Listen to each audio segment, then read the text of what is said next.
বাড়িতে যাতায়াত শুরু করে কলেজ ছাত্রের সম্পর্কটি প্রেমে গড়ায়। তবে আজকে অনুরোধ করব আপনারা এই ভিডিওটি দেখার জন্য যারা এইমাত্র ভিডিওটি ক্লিক করেছেন সবাইকে অনুরোধ করব সম্পূর্ণ ভিডিওটি কন্টিনিউ করবেন, কারণ বিশেষ কিছু তথ্য রয়েছে আজকের এই ভিডিওতে।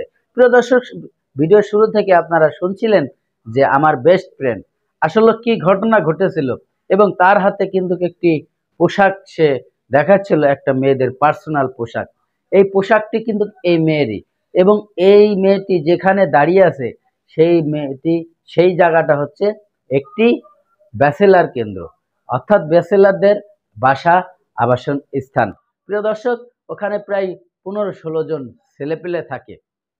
সেই সময় যখন একটি তার যে ভালোবাসার মানুষ তার সাথে দেখা করার জন্য এক প্রকারের সেই এই ম্যাচের মধ্যে সে চলে আসে বাড়ির থেকে বেরিয়ে। সে যার কাছে আসছিল সে কিন্তু তার ডিউটিতে ছিল, অর্থাৎ সে চাকরি করত, সে একটা জব করত। সেই জবের জায়গায় সে ছিল, কোম্পানিতে ছিল।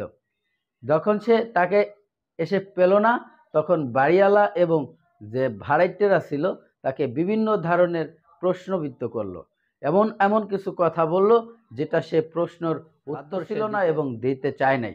প্রিয় দর্শক, তার সাথে এমন কিছু ঘটনা ঘটে গেল যেটা মেয়েটি হয়তো জানতোই না যে আমার জীবনে এই রকমের ঘটনাটি ঘটে যাবে। প্রিয় দর্শক, তার হাতে একটি মেয়ের পার্সোনাল প্রাইভেট একটি পোশাক দেখেছেন। এই পোশাকটি কিন্তু এই মেয়েটির, এবং এই মেয়েটি কিন্তু নিজে ইচ্ছায় খুলে দেয় নাই। কিসের জন্য তার পোশাক তার হাতে, কেনই বা তার হাতে গেল? সে এই কাজটি করেছে এবং জোরপূর্বক করে তাকে ক্যামেরাবন্দি করে ভিডিও প্রকাশ করে তাকে। আপনি যদি আমার এই চ্যানেলের নতুন বন্ধু হয়ে থাকেন, ভালো লাগলে চ্যানেলটিকে সাবস্ক্রাইব করে রাখবেন, আর অলরেডি যারা সাবস্ক্রাইব করে রাখছেন সবাইকে অসংখ্য ধন্যবাদ। তো প্রিয় দর্শক, চলুন সেই গুরুত্বপূর্ণ ভিডিওটি দেখে আসি। ভিডিও শেষে গুরুত্বপূর্ণ আলোচনা থাকবে, ভিডিওর সাথে থাকবেন।